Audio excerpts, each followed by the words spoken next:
Could I have everyone's attention if you're here for the call-out session? Could I ask you to move in a little bit closer, make this a little more intimate? Thanks, everybody.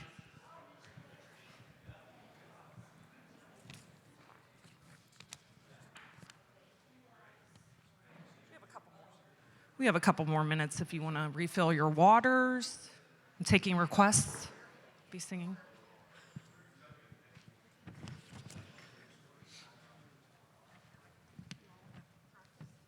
For what? No, Danny's show. I'm just going to play her forward. Yes, but I thought.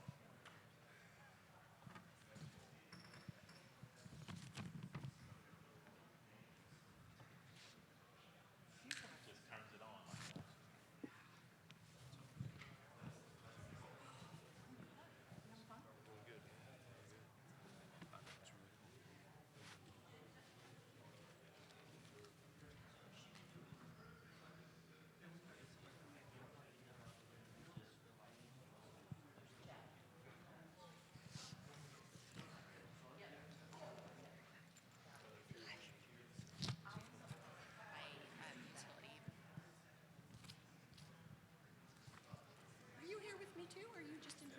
I'm just introducing you.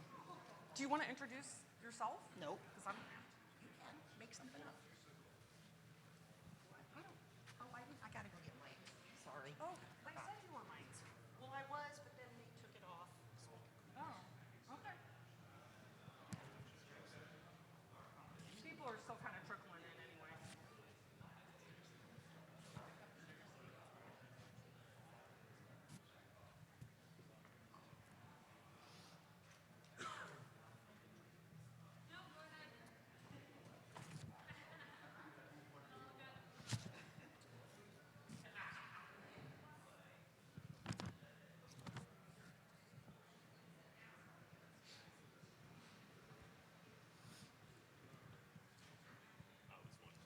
Be on stage with the mic.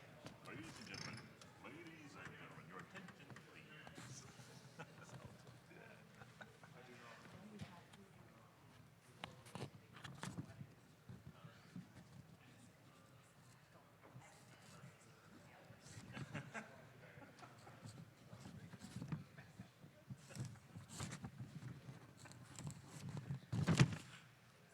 All right, we are a little bit after 10:15. Thanks everybody for joining us. I'm Liz Kajacob with ARCOS. We're so excited that you all are here today.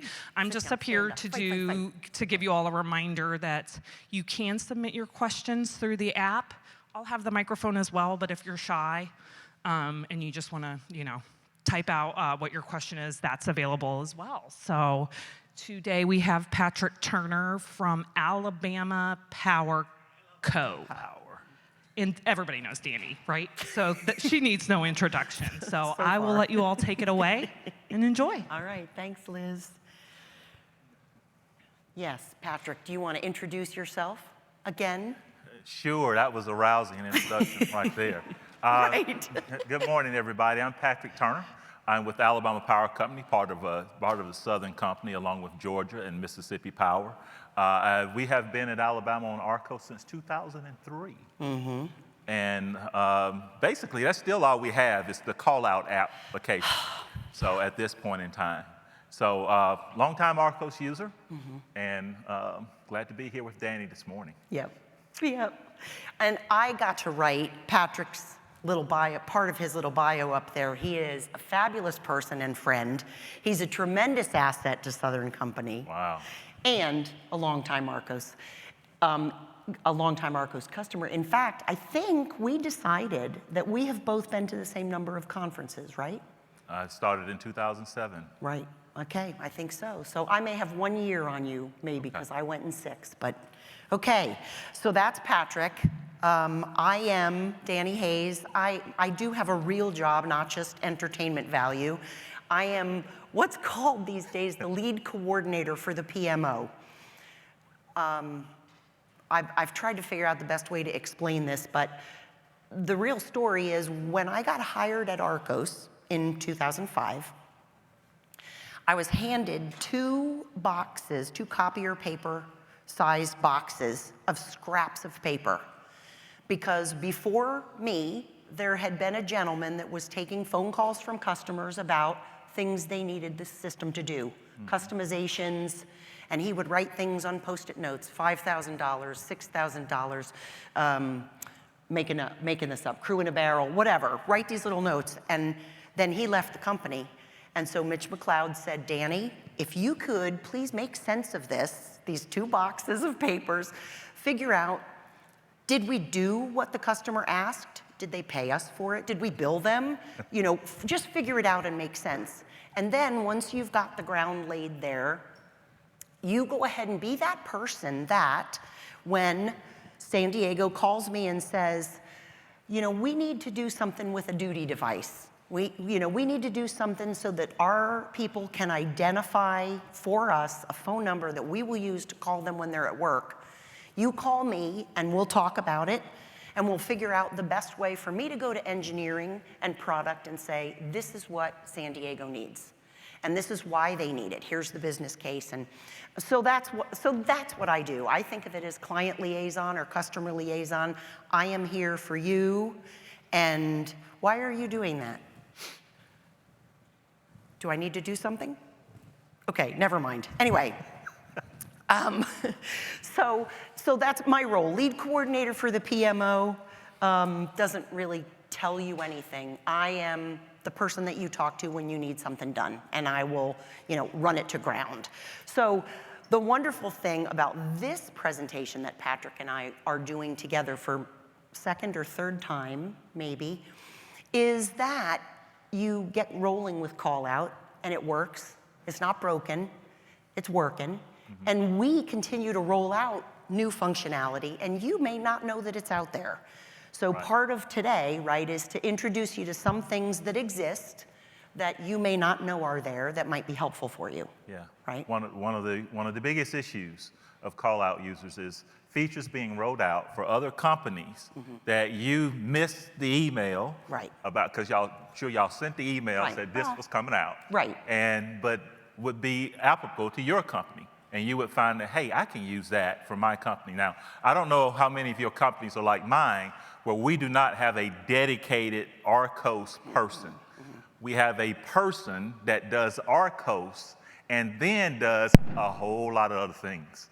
So a lot of times when you're doing the other things, you don't miss the good ARCOS stuff. You miss the ARCOS stuff that comes out. Right. So having this presentation is a helpful reminder of some features, like you said. And then after we discuss, some of you may have some features that, hey, y'all didn't mention this that we just got, and it's great for us. Right. Okay? Right. Because in the spirit of collaboration, you may not have something turned on. Somebody else may already, and they'll say, hey, Patrick, did you know? And then we'll call Danny and say, Danny, they got this. And Danny, can I get it for free since they got it? And I go like that. Like. Right? Go like that. Yep. Like, that's for free? Yeah. Yeah. For you, Patrick. Okay. You know. All right. Okay, so we're going to start off talking about a couple of functions, options in the system that exist that you, again, may not have heard about or may not have thought about. And I'll try to tell you a little bit about what it does, but Patrick's going to be our, here's why it would be helpful. Okay. Right? Sure. Okay, so the first thing that we wanted to touch on is single sign-on. What is that? What is that? Single sign-on is, it's an opportunity for you to tie your login to the ARCOS system to maybe your Southern Company internet or intranet login. So when you get into the office and you log in to your system, to the Alabama Power, whatever it's called, right? That validates your credentials with ARCOS. So when you want to get into ARCOS and check the schedule, see who ran call-outs last night, pull a recap report, you don't have to log in there again. One of the things we hear that's helpful that helps with having the single sign-on is control.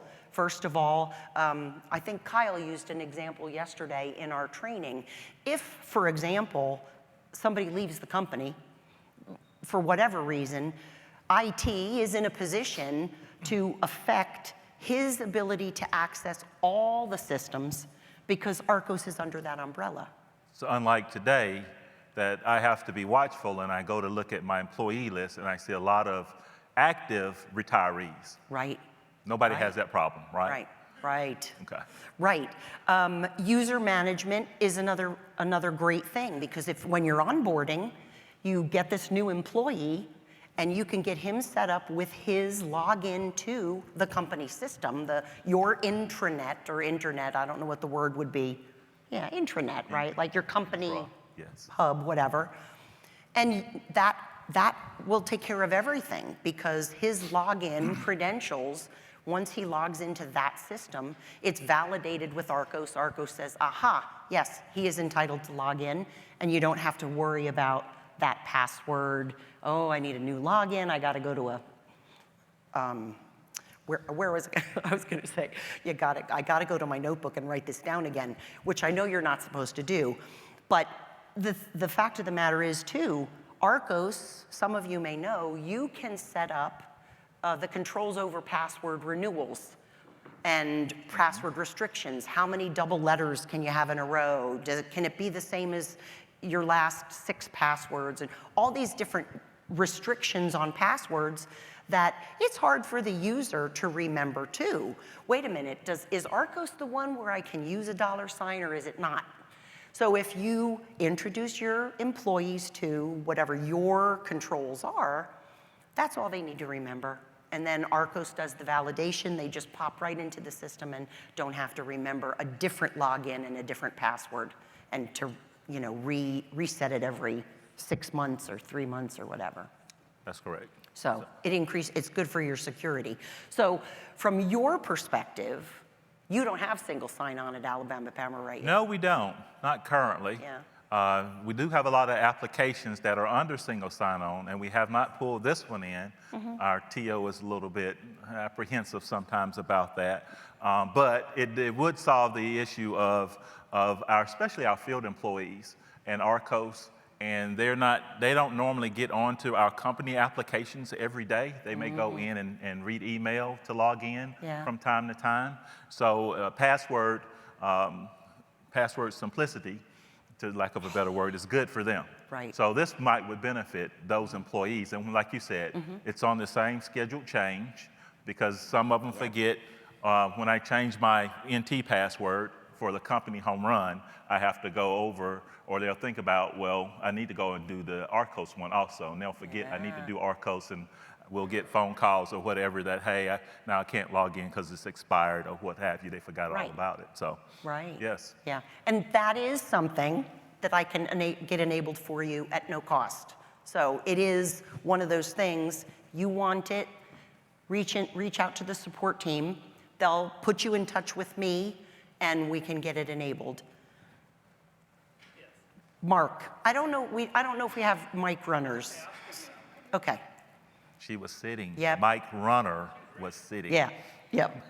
Mark Shiflett, Dominion Energy. Yeah. So single sign-on is great, but there's one question we've never been able to answer is because all our field users, they sign into their stuff every day. So if there's a single sign-on and they're at home and they try, because ARCOS is web-based, if they change their password there, how does it affect their company password? Will they still be able to, which password would they use when they signed in the next day on their company equipment? I don't think that there is any connection between what I would do at home if I go into Google or Edge, open it up, type in the URL, and log into ARCOS and change my password there. So that won't transmit itself back up to the single sign-on, to your network password. However, we have added security so that you can allow some employees, like your SMEs, your ARCOS admins, to have the ability to log in through single sign-on or the web. So in case there's a problem with the network, you can still get logged in, but you can restrict the field so that they can only log in through SSO. So that means that that person at home wouldn't be able to type in the URL and log into ARCOS and change a password. They'd be directed, they'd say, you know, you have to log into your Dominion system first. So that's not really answering exactly the question, but if that's the concern, there is security that would prevent it. And if you want to talk more about this, Mark, let's get with Kyle Rosa, because he is our he's our single sign-on API. He knows all about the IDP and the communication back and forth, so he can help us. Okay? Any other questions? Single sign-on? Has anybody got single sign-on in place already? Snowpud does, right? San Diego, you do?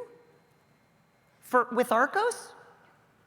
I feel like I log into your system all the time and I don't have to hit that, so that surprised me. Okay, well anyway. Dana, do you feel like it helps maintain some control? Okay, good. So if anybody wants to talk about that, Dana's your girl. Okay, next thing that you might not be aware of, SMS texting. It was alluded to, it was mentioned this morning, I think Bruce mentioned it.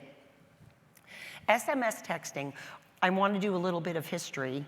And you may remember, Patrick, there was a time when people were saying, we really want the employee to be able to get a message about a call out on his phone or her phone. And what we were able to do at that point in time, many years ago, was allow in ARCOS, support in ARCOS the ability to record an email address for the mobile device.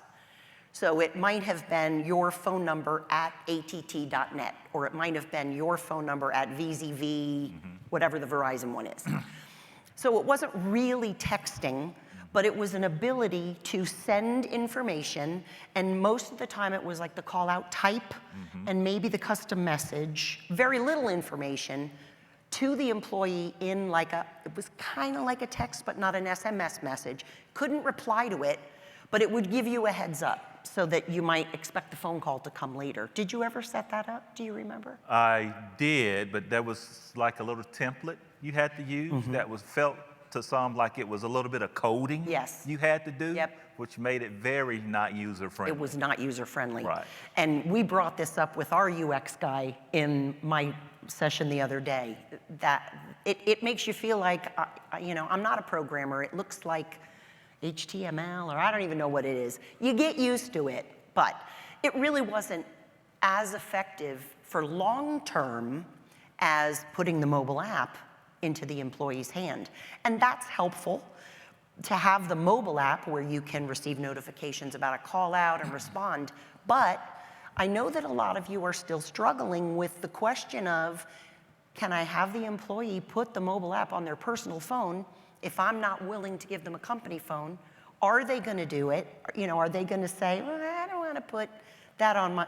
Okay, so we got around this. Now we have this SMS texting. So it's a true text message that can be sent as part of your call out. And the field employee can reply to it, accept or decline. Or if you're a customer who has a qualified no option, that's also supported. So some of the benefits are speed. Absolutely. And as Darren mentioned earlier, if you're in an area where reception for your phone is not great, but you can get a text message. Correct. Right. So it gives you have three options now with the basic call, the mobile, and SMS texting. So if you're sitting in church, there's no excuse, really, right? For you not to respond to a call. That's true. That's very true. Well, that's very true. You have to use every reason you can to sell to the field. Okay. All right. Okay.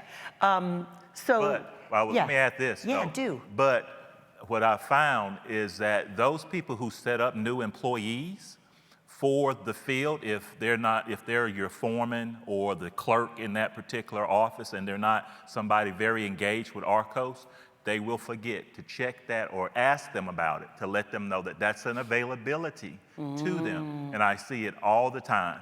You run through and the guys will call me and we're having a conversation about ARCOS didn't call me. I didn't get notified. And I'll ask them about the mobile app. Yes, I got that. and then they're not set up for texting.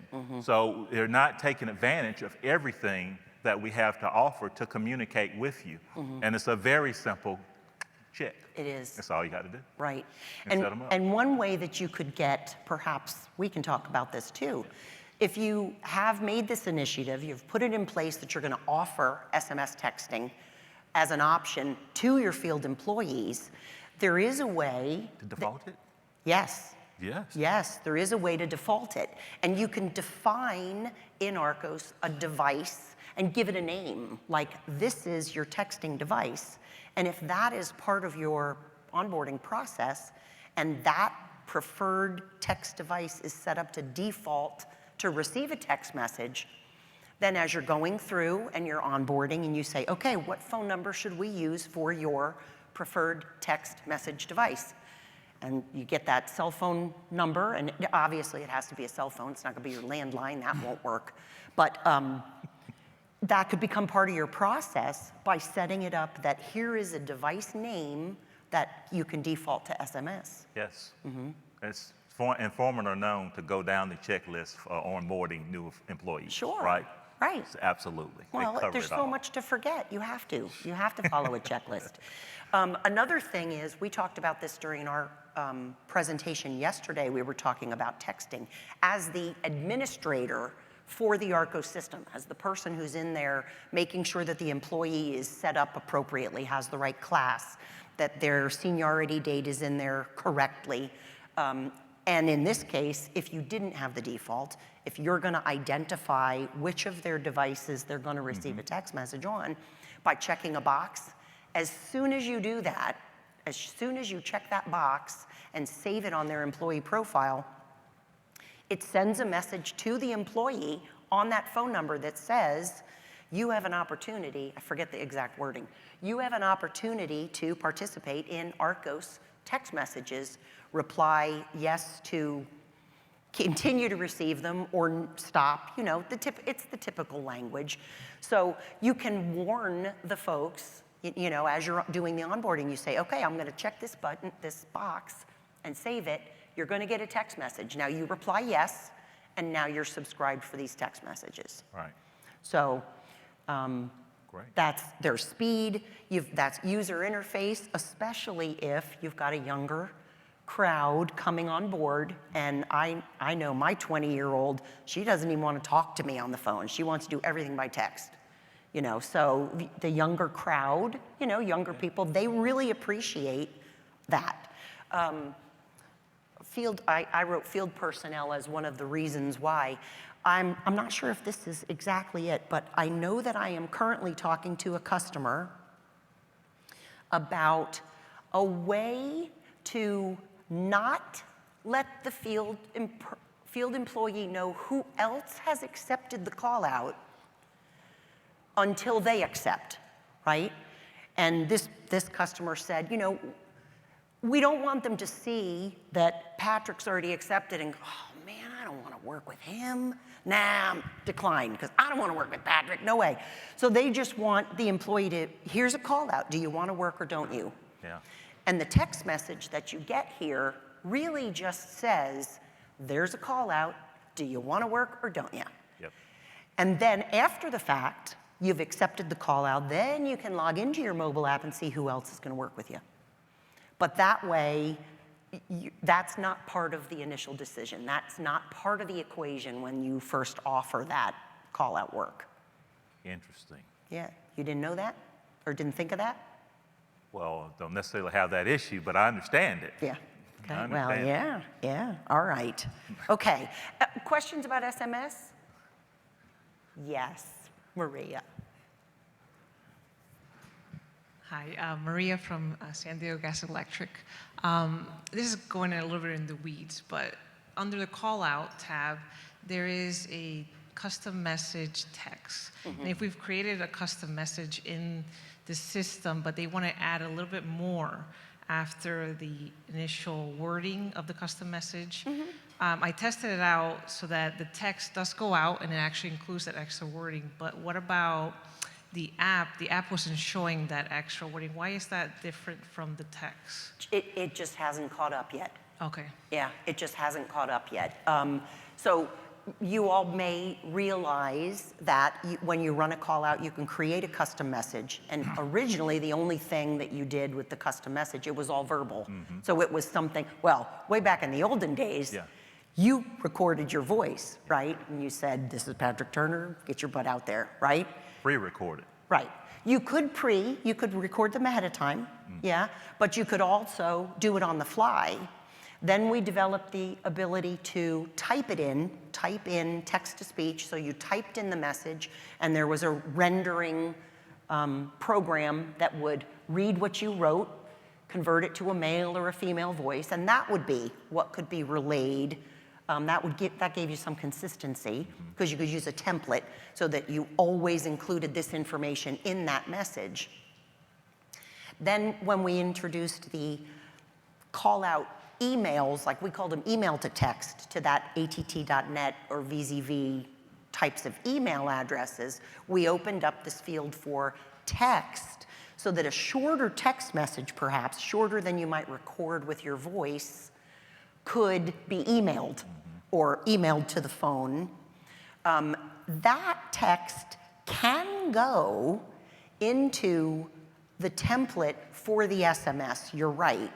But there's a limitation on size. There's always been a limit on how much a text message can get. I know when I have a sister-in-law who starts typing, and she always sends a book. If you're gonna send me a book in a text message, why don't you just call me? It'd be so much faster. But there's a point at which you know that she hit the limit, because now there's another one, right? So there's a limit on that, Maria. But so far, being able to change what is actually conveyed in that press 1 to accept, press 3 to decline, or whatever, we're not there yet. So that may be something to put into the idea bank and say, you know, we really need for this text to be able to be transmitted in the text message, and submit that outside, because I don't think you'd be the only one asking for that. We just haven't caught up yet. Long answer. Okay. You want to add anything you want to add? Do you have SMS yet? Yes. Okay, I thought so. Okay, I thought so. All right, well, let's move on to the next one. So I had a question. Yes, where are you? Sorry. Amy, Yes. right? Yes. So in our utility, we deal with the union. And so adding SMS texting, it creates like a couple of seconds difference from the actual call to the text. And that's why we haven't been able to add SMS texting to our things that we want to use, because it would create a grievance. Because of those couple of seconds, we wouldn't be able to use it, because they would grieve that, you know, it was 10 minutes and 2 seconds. So explain that to me a little bit more. So they have 10 minutes to respond if they're on duty. Okay. Okay, so if a guy gets 10 minutes and 2 seconds, that violates the contract. Okay. So is there any way to make that absolutely 10 minutes? Absolutely. Simultaneous, so that the text and the phone call are simultaneously. There's nothing that exists now that I know of. The time between, if you look at your call-out detail report, if you look in your call-out results, you'll be able to see exactly when the text went out and exactly when the phone call started. Sometimes they can start within a second of each other, but that doesn't guarantee when they'll be received on the other end either. I don't know if you've ever been in a situation where you're sending a text message to the person standing next to you to share a picture or whatever it is, and you wait, and I'm like, I'm right here. All it has to do is go from here to there, and it takes. So there's a period of time we don't have control over. Right, it's just the difference between the phone call versus the text. So if the phone call is the phone call, but they see the difference between the phone call and the text, and those two things not being the same, that's the process that they would grieve. They can't control the phone call, you know, if we show the start time of the phone call and the end time of the phone call, but they could grieve the difference between the phone call and the text. Yeah. So that's been our only holdup. We would really Yeah. like to implement that, but we can't because of that time period. Does anybody else have that issue? Yeah, 1 second, Matt. Does anybody else have that issue? Yeah. Yeah. I think, and one of the things, we have the same thing. We have a 20-minute callback rule for us, and it's based upon the phone dial time, so that's when their clock starts. So we were able to implement SMS texting without affecting that because we got back and read, here is the configuration rules and what we agreed to so many, many years ago. It has nothing to do with the new stuff that's being added. It was all based upon a phone call.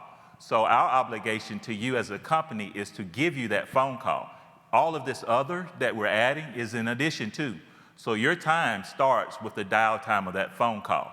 So a lot of understanding, and I'll talk about it in our session, my next session, is understanding what the actual rules are, because a lot of the field thought, well, that time started at the end of your last contact with me.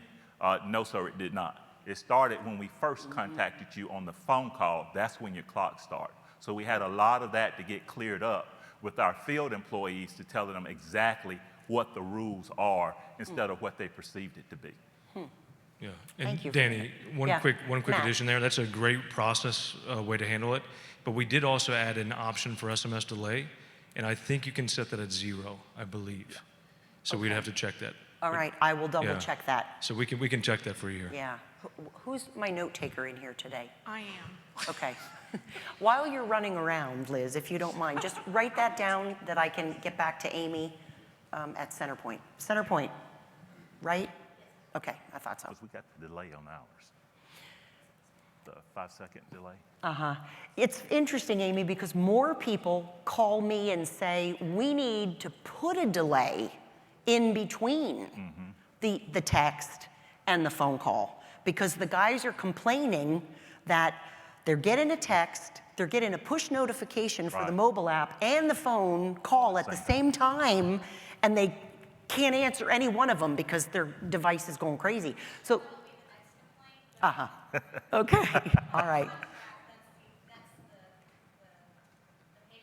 Okay, all right. What Matt was referring to, there is a setting that we can put in place for a delay. To add a delay, I'll investigate whether making that 0 will eliminate it. But I still think that we're going to have the problem of transmission. I mean, once we send it, we can send them simultaneously, but then we're at the mercy of the airwaves and the cell towers and the traffic. And okay, all right. Good for now on that one? Okay. The next one we wanted to next function we wanted to bring to your attention, if you don't already know about it, is what we call polling call-out logic. And this is polling call-out logic it's a call-out that runs. The idea behind it is, I'll use the use case I understand. You think you might need people to come do some maintenance work on Saturday. Here, it's Monday. I might need you to come in on Saturday to do some work. If I needed you, do you think you'd be available? So you get a kind of a head count up front. You've planted the seed. You've, let them know this might be coming. And so the polling call-out logic is really 2 calls. So it's Yeah. different from the prearranged when I do know. Correct. And I am going to ask you to come. Okay. Right. Because that's going to happen, right? So in this case, the first call that goes out to the people on the list that you pick, just like your call-outs, you pick the list of people you want to call.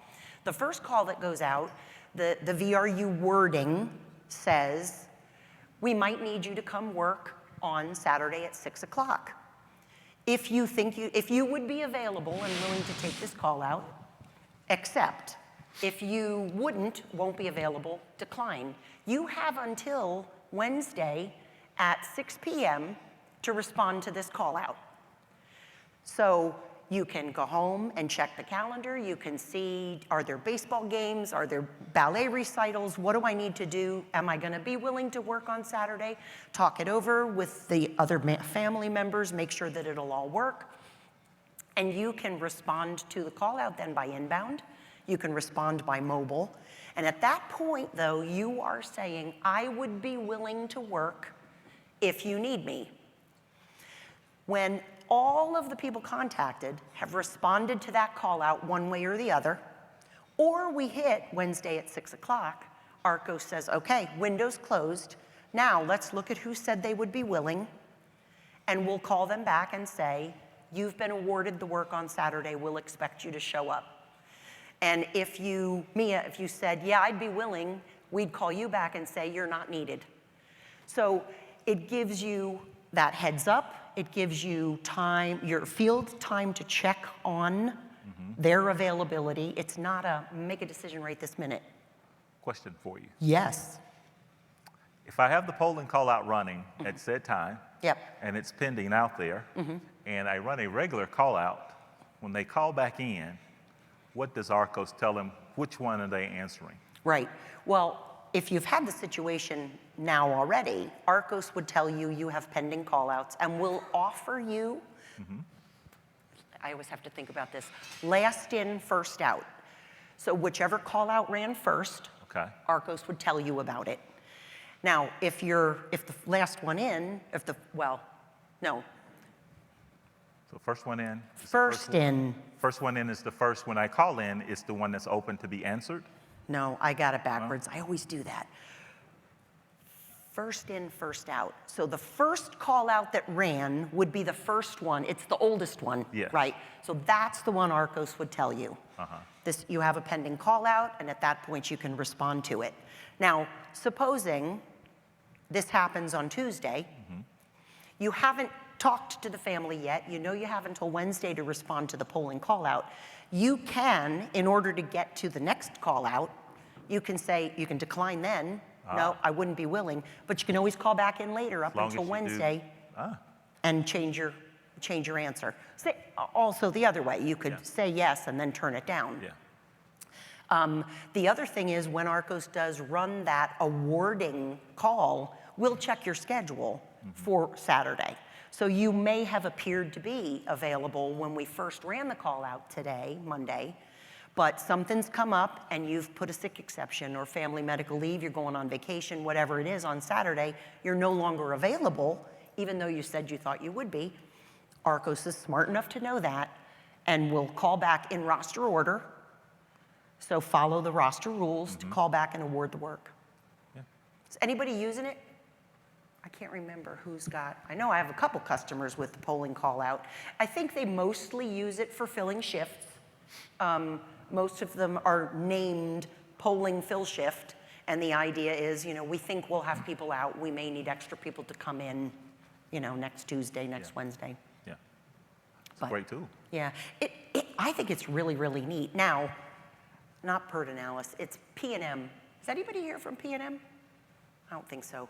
There are two different ways. You can have ARCOS manage the callbacks and awards automatically. So we look at the roster, we see who accepted, who didn't, and we automatically make the decision and award the work. Or if you are a shop that wants to see, of the 5 people that said, yes, I'd be willing to work, I need some special skill. And so really the third person on the list is the one that I want to work. You can set ARCOS up to stop at that point, show you all the responses, and then you award the work yourself. I think that's really pretty cool. Can anybody see applicability? Does that sound interesting to anybody? Yeah. All right, yes. Excuse me, question. Yep. Thank you. Because of the contractual obligations that we have, it sounds like that would be what we call scheduled overtime, as opposed to call out, which is, you know, you need somebody at that point in time, so you're doing a call out for that point in time. Sure. Given those constraints, would we be able to do something off of, it would have to be a separate call out list, and the logic would be a little different. So it wouldn't be a call out, it would be based on total accepted hours. Like there'd be different rules than a call out. Call out is just position on the list strictly. with the pointer, whereas when you start talking scheduled overtime, there's a few more variables involved. Well, is there some reason why you don't order the list? Oh, have a different list, same people, ordered differently for scheduled overtime? Yeah, it would be the criteria for scheduled overtime would be accepted hours, whereas Yeah. call-outs is not. Yeah. It's just continuously Yeah, running. I think if I'm understanding correctly, and we can check with the support team, they could probably run some tests, but I think we would probably suggest that we don't modify the call-out logic itself, but instead use a roster for scheduled overtime that is ordered that way by accepted hours. Okay. Same people, different list. So if it's scheduled overtime, call out, this is the list you use. If it's not scheduled overtime, you use this list. Same guys, Right. just ordered differently based on the requirements of the work. Does that Yeah, sound that right? makes Okay. sense. Yep. Yeah. Okay, we can double check with support and make sure that I'm thinking the same thing, or talk later and make sure I understand the question, but I think, I yeah. think you were there. Okay, and the call out, like any of your call out types, we could name it anything. It doesn't have to be named polling call out. So if, tell me who you are. Oh, Bill Pedro from Central Oh, Hudson. Bill, okay, it's nice to meet you kind of in person. I lost my train of thought. If you wanted this to be called, this is your scheduled overtime call out, and it just happens to employ this polling logic, it doesn't have to be named polling. It could be named whatever, which might help those users that are running it to know it's a scheduled overtime. I got to use the scheduled overtime list. You know, does that make sense to you too, Patrick? It does. Okay. It does. All right. And while I was thinking of that, I was thinking exactly, we have our call-out list, which is based upon a different earnings type time code than our Yeah. prearranged and holdover, which is coming off a different earnings type. And for specifically that reason. Right. And they're two right. separate lists. And so how do you communicate that to the people that are running the call-outs? How do they know which list to use? Is it in a naming convention? I'm not looking for rocket science. Yeah, well, they understand prearranged or scheduled comes off of this list, and call-out is really for real-time emergency right now, need you. Yeah, gotcha. Okay. All right. Helpful? All right. Let's see. How about answering machine intercept? Yes. Do you have that? We do not have answer machine intercept. This is one, though, I think you called me about this and said, Danny, why have I never heard of this? Yes. I think you... It's very, it's very useful. Do you want to tell what it does? Well, the Want me to answer tell? machine intercept, first when Danny first told me about it, I first thought it was, Danny, why you don't like the kids anymore? Because, you know, my grandkids spend a lot of time on the answer machine, Yeah. putting their, you know, their favorite little 2-minute spiel on there. Yeah. And now the answer machine intercept is all about speed. So, you know, if you look at your call out detail reports, and you can see those, when they hit answer machines, and like our guys have 2 numbers. So you've got 2 cuts at it, you'll see the answer machine 2 minutes on the calls, and you see how it just really, you know, makes your call out time expand. Right. So the answer machine intercept is a very good tool to use to cut that time. So I guess the experts say that if someone hasn't answered the phone in, let's say, 45 seconds, they're not going to answer the phone, right? So you can have the answer machine, the call lasts for 45 seconds and move on, but it's still in the background engaged and finishing that with the employee. So they get the full message in time on the answer machine, but your call out has moved forward. Right. So you're gaining your speed there. Yep. So that's why I say ARCOS didn't like the kids. Right. Because you didn't want to hear the whole message. But I don't want to hear the whole message. I want to get your Right. line to come on in. But you're right that we do continue to leave the call out message. So especially those folks that are really new or early in their implementation, you may remember that when your team talks to you about what is the scripting for your call outs going to do, most of the time the customer will decide that they want ARCOS to announce the call out. This is the type of call out. Here's the trouble location. If you do that, here's the call out reason. The call out reason is poll, hold down, fill shift, whatever it is, and then ask, are you willing to take this work? Well, ARCOS, once the phone connects, we're waiting for a button to be pushed. We're waiting for the employee to say yes if you've got voice rec. We're waiting for you to push one, yes, this is Maria Morales. Some sort of indication that we have a human being on the end of the phone and have not just rolled over into an answering machine. So because Patrick's kids record these big, long greetings, you know, ARCOS can start playing the call-out information thinking it's being recorded on your answering machine or your voicemail, but your greeting may still be playing. So by the time your greeting says, okay, leave me a message at the beep, ARCOS is saying, thank you, goodbye. You know, so your scripting is almost all set up to run through the messaging twice to make sure that at least once your answering machine or voicemail records the complete call-out message, right?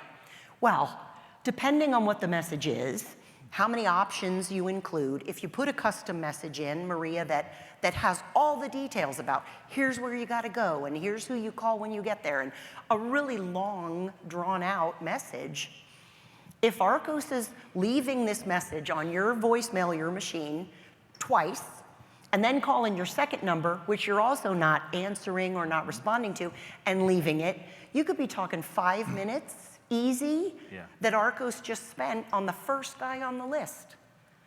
And multiply that by different guys on the list, and all of a sudden your call out is really not much faster because you're waiting for responses that aren't coming. Patrick, you're right about the 45 seconds.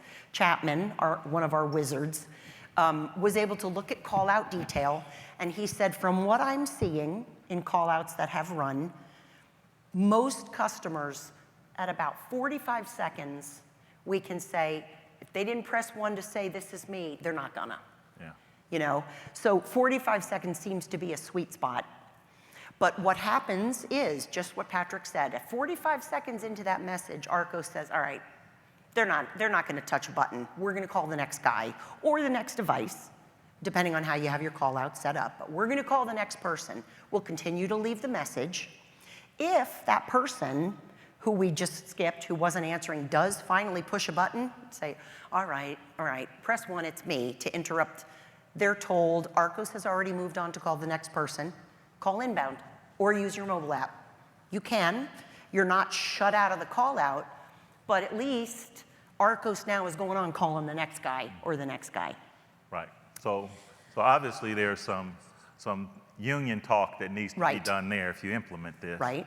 About the timing of everything. Yep. And how much time that they have I'm to sure. respond. I'm sure that, yeah.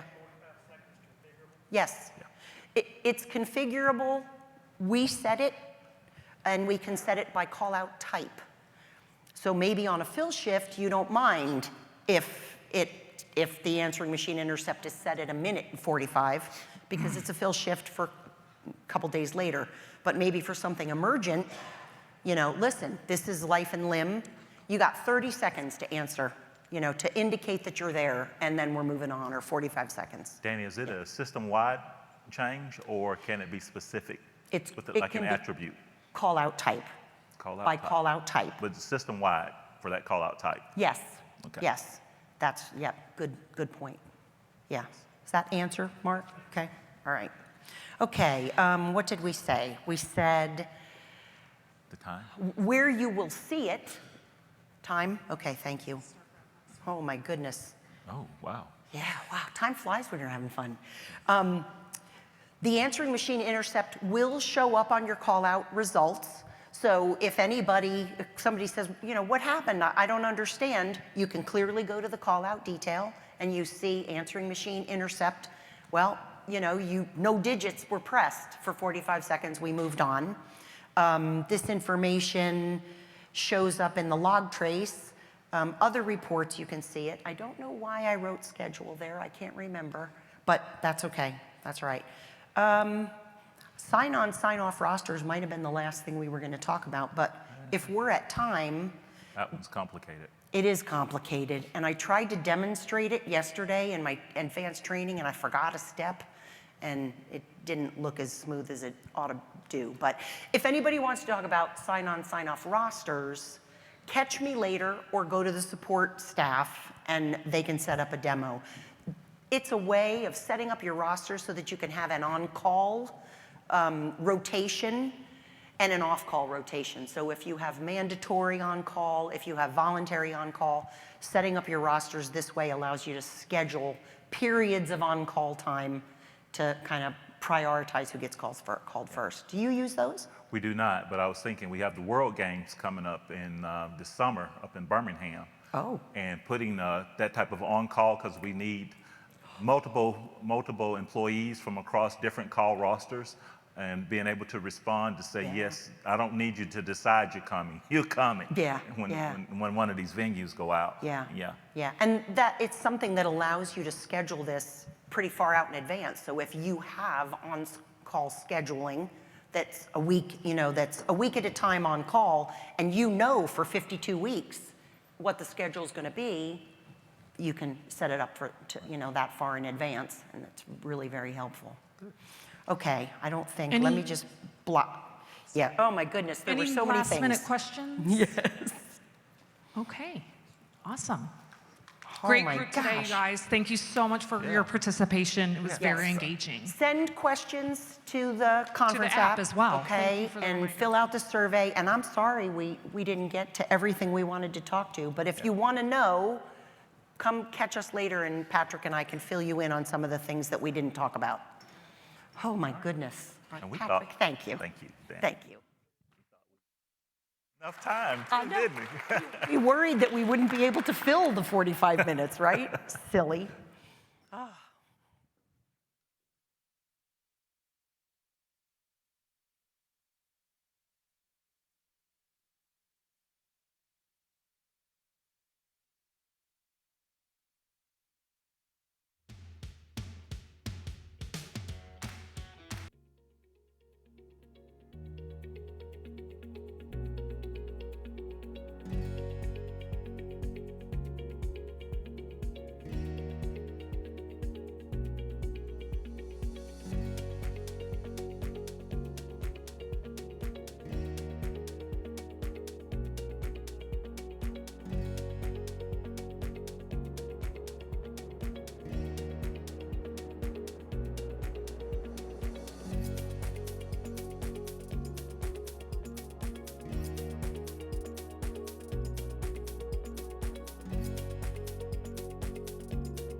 Good morning, everyone. I'm Liz Kajacob. I am with the ARCOS staff. Thank you for joining us this morning. We're really excited that you're here and excited to introduce our next speaker. But before I do that, I wanted to remind everyone that you are able to submit questions through the app, the conference app. If you're shy and you don't want to speak in the microphone, that is an option. Or I will be running around as well. So let me introduce David Lashley. It's his third day. We're not ready? Okay, well, we will just take a quick time out, and then we'll be back. Yeah, if you guys could come up, it's easier for me if there are questions. I'm not running through the whole room then. We could make it a little bit more intimate. We can do the, Christy, we can do the Hang on Sloopy now. I'm happy to dance and sing. Well, let's go, Liz.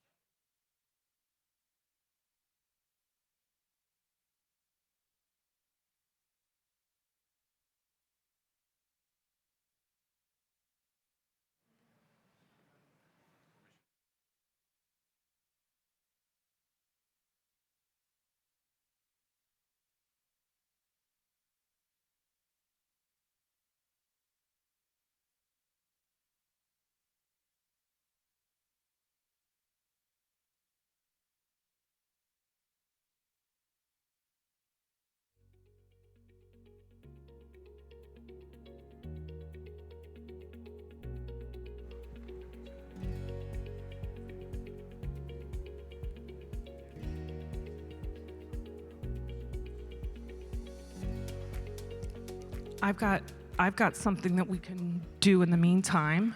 Are we ready to go? There's a little activity. I was going to say. Does anybody have anything from their last session that was a good takeaway you want to share? No pressure? Any good takeaways?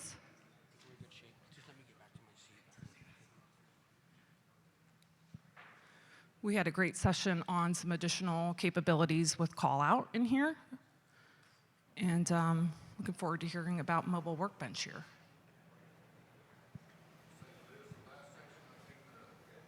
Do you want to stand here or up on the stage?